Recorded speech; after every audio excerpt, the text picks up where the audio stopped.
Sasquatch tracks and statistics. I am a fan of footprint evidence. I think it is some of the best evidence we have when analyzed by experts who see characteristics of the print which indicate it is a real animal. This has been done multiple times by Dr. Jeff Meldrum, for instance. Below is a brief description of some statistics stuff that I think many may find interesting. It may be something you'd like to hear once in your life just to become more educated on an interesting topic. I hope you enjoy it. I see a flaw in one of Dr. Jeff Meldrum's claims, which is a claim I have heard others make as well. Perhaps more accurately, they make a claim that is true, but I think offers no useful information toward providing evidence for Bigfoot. The claim is that the sizes of the prints located form a normal distribution, which is what you'd expect when dealing with a real animal population. Normal refers to what many know as a bell curve or Gaussian distribution. We see these normal distributions when measuring human IQ, animal heights, scores on tests, etc.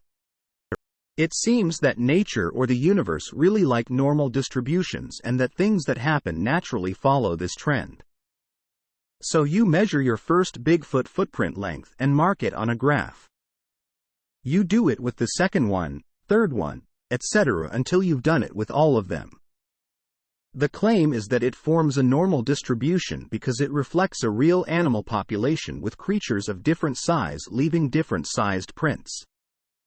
The claim is that hoaxers would have to coordinate to do this so that tracks in one area of the country were crafted to be the right size so that they appeared the correct number of times so as not to ruin this beautiful normal Gaussian distribution. This is claimed to be unlikely, strengthening the evidence for Bigfoot. The problem? The central limit theorem, CLT.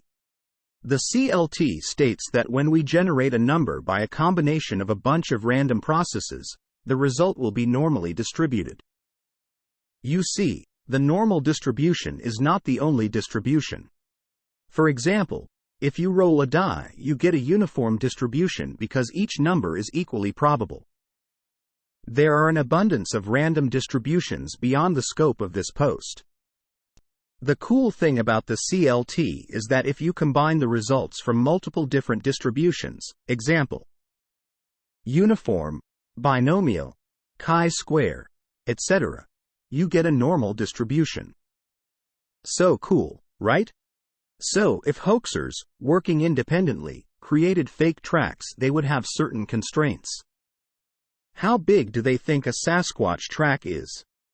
How much material do they have to work with to make a fake foot? What size print can they transport in their bags-packs car? How much weight are they willing to carry into the woods? How much money do they have to purchase material? On and on and on. I bet each of those bullets above has some random distribution, don't you?